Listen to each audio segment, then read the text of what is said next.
In the mid-1970s, when researchers in the field of communication studies were presumably taking a break from shopping for bell-bottoms and listening to ABBA, they began looking for answers to a question English teachers had been asking for years. Why is writing so stressful for so many people? Up until this point, researchers had devoted a lot of time to understanding why people struggle with verbal communication. In particular, tons of research was done attempting to explain why so many people are afraid of public speaking. But it wasn't until about 40 years ago that researchers began to seriously consider that writing might trigger feelings of uneasiness as well. The idea that writing might provoke anxieties similar to those brought on by public speaking was first suggested by researchers John Daly and Michael Miller in 1975. Building off of research that had been done surrounding verbal communication apprehension, Daly and Miller introduced the concept of writing apprehension, using the term to refer to the generalized feelings of fear some people experience when writing. In many ways, Daly and Miller's efforts were groundbreaking. Their work created a vocabulary which ultimately made it possible for a generation of researchers to discuss and analyze people's fears of writing. And so it wasn't long until the study of writing apprehension came into vogue as the trendiest new field of communication research. Within just a few short years, numerous studies were published identifying patterns in the writing habits, personalities, and writing histories of people who identified as being apprehensive writers. Collectively, these studies formed a kind of blueprint of writing apprehension, and together revealed something very important. They showed that highly apprehensive writers tend to write less than their peers, to write less in nearly every sense of the word. Firstly, these studies revealed that highly apprehensive writers write less frequently than their peers, often avoiding classes, college majors, and ultimately occupations that require lots of writing. Secondly, this body of research revealed highly apprehensive writers write less lengthily than their peers. One study conducted at the University of Nebraska found that high apprehensive writers write approximately half as many paragraphs, producing shorter papers with less detail and less description than their peers.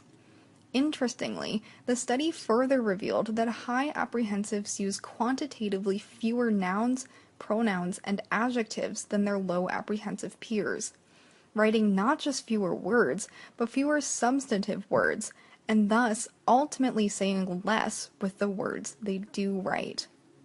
Finally, as a consequence, research showed, highly apprehensive writers generally write less effectively than their peers.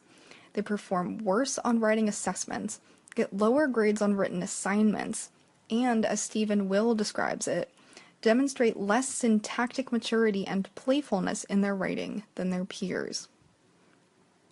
Based on these research findings, one thing is quite clear. Writing apprehension negatively affects those who struggle with it. And yet, while researchers agree that apprehension is a problem for many writers, they continue to dispute its underlying causes.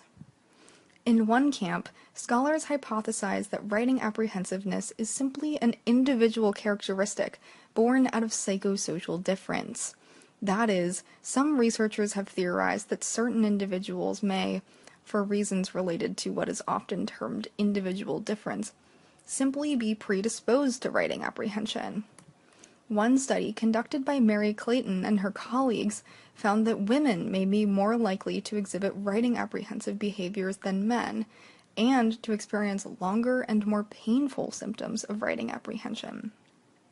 Another study, done by John Daly and J.C. McCoskey, found that highly approval-seeking individuals may additionally be predisposed to writing apprehensive behaviors. But not all researchers agree that writing apprehension is a problem related to individual differences. Instead, some see writing apprehension as a systemic educational issue, theorizing that this apprehension is the result of overly corrective writing instruction. These scholars, such as Lavona Reeves, believe that students who receive negative responses from teachers may develop an aversion to writing.